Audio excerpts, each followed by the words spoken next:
Welcome back to EV Charger Rebate and Incentive Quick Take. I'm Tony Booth here, bringing you the information that you need to know about what incentives and rebates are available in your local market, in your area where you want to install commercial real estate EV charging. As you know, if you're just landing on this one for the first time, we are doing these. These are little short clips that I'm doing for every single state. We're working our way through. Then we'll re-up them and updo them as things change. We'll continue to go. Eventually, we want to have a library available for you of a quick little quick podcast video telling you of what's available in your state, so you can go find it. If you're a multi-state real estate property owner, look for the others that are out there. And as always, Stay in Charge will give you a free assessment of anything, anywhere, anytime. Just reach out to our team. But today, in this episode or this version or this clip, we are covering the state of Massachusetts. The state of Massachusetts has been at this for a while. They've got a pretty good program called Mass EVIP. And in that program, they'll give up to $50,000 per site. And that is capped at 60% to 80%, depending on your property location and demographics and things like that. Obviously, you know, low income places will get up to the 80, maybe even more, standard and depending on your type of installation. So they might cap that at 60%. They will not cover the cost of the installation of the charger or any make ready if you are eligible for National Grid or the Eversource program. These two we're going to talk about in a minute, but they make that kind of clear. And actually, Eversource and National Grid say you must apply for EVIP as well. So they kind of intertwine there. They make you want to go do, you know, they make them kind of both get there. So Eversource and National Grid are going to cap certain things if you qualify for EVIP. But if you're outside of those two, they cover that 60 to 80% of cost. So decent program. If you're not in National Grid or Eversource, it's still a decent program. In low income, you're going to get 80% of your cost. That's all the way up to $50,000. And you think about, you know, we've talked about this many times. On a level 2 side, you can put quite a few chargers in for 50 grand. Now, on the power company side, if you are in Eversource or National Grid, we'll get to that in a minute. The other power companies in Mass are offering rebates of $500 to like $1,500. So if you think about where I was saying, Mass EVIP will cover up to $50,000 or 60%. If you're not, you know, and the cost that they consider, they'll consider everything if you're on these others. So you'll get that $50,000 plus you can get $500 to $1,500 per charger from your power company. But now Eversource and National Grid, they're a little different here.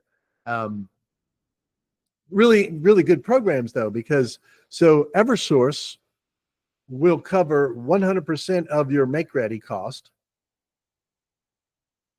Plus, they will provide a $2,600 to $5,200 rebate per port that can couple with your Mass EVIP. So you put those all together.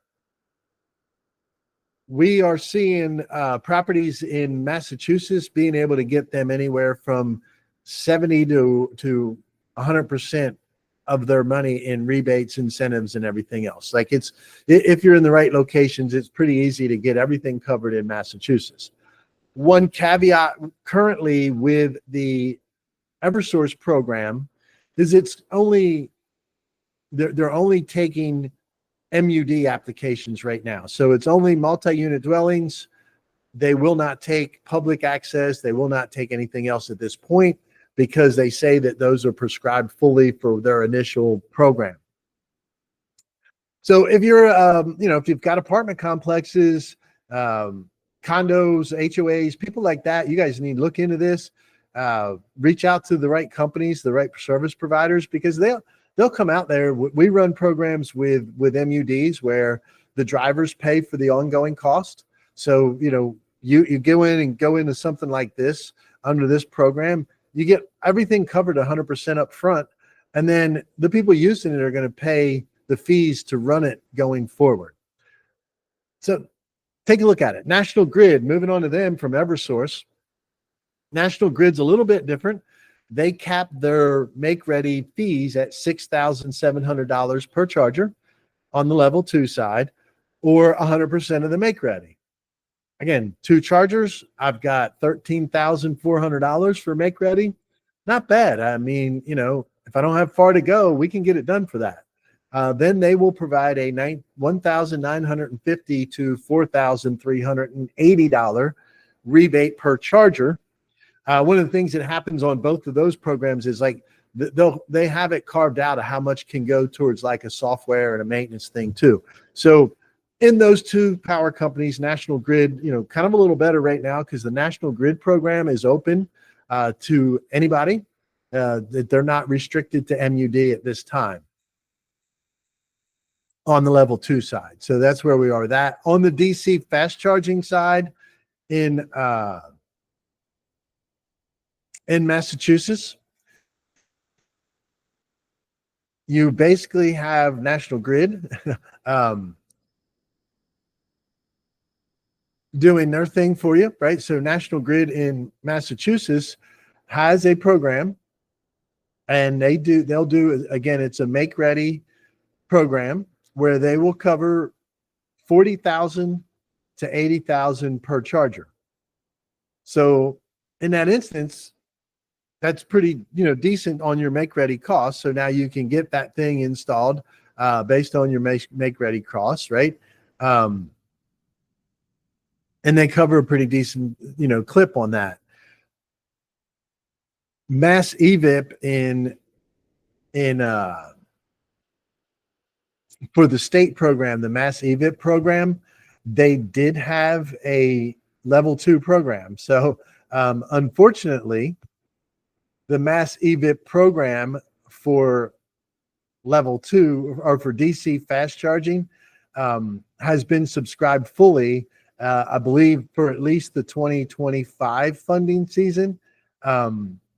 You might find that they open back up later on, but at this point in time, it is closed. I know for a while this year, early in the year, they were taking a wait list. They were doing a wait list program, but I'm not sure that they are doing that any longer. So if you're looking for the state support, you're probably gonna, just wait and see. But I probably wouldn't count on it on the DC fast charging. I think the best you're going to find here is the National Grid program. The Eversource program, they did have one running. That one is prescribed fully and allocated through the 2026 program cycle. So there will be a new one coming in January of 2027. So if you were looking for DC fast charging and you're an Eversource customer, if you really are going to wait for incentives, you're waiting until 2027. So make sure you weigh the benefits of that waiting so long. Don't know what their program is going to look like at when they do it. I can tell you that their previous program would cover up to around 50,000 per port for the make ready cost. So when it was available, it was a good program, right? Like it was a good program to help you, but we don't know if it's coming back. So don't know if you should wait on that one or not. But I would definitely make a weighing business decision on that. And if I'm going to lose ground, I might not want to wait to hope that comes back. Now, all of their programs, the Mass EVIP, the Eversource, and the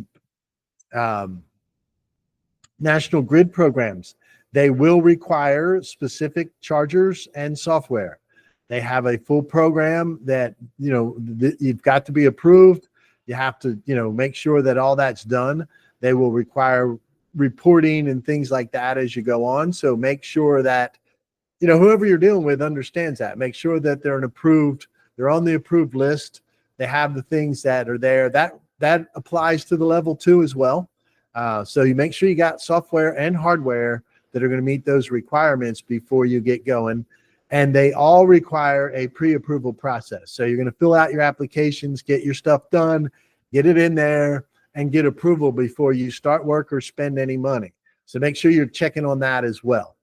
And that'll pretty much wrap up where we are with Massachusetts. Again, one of the better states out there, right? If I was to give you the top 10, Massachusetts is definitely in it for what you can get covered, especially on the L2 side, not so much on the DC fast charging side, but really, I don't know that any state has super great DC charging anymore. They all went, as I mentioned a few units ago, they kind of started relying on that NEVI stuff that never really played out. So, and to me, the bulk of our customers, the bulk of you out there listening, you're the commercial real estate owners that are really looking to put this in for amenities, track those guests, track those residents, boost those property values. So these are all good for that stuff. So that's it for Massachusetts. Again, if you're there, make sure you check into this. And as always, you can reach out to us. We'll give you a free assessment anytime that you want. That's all, and we'll see you on the next episode.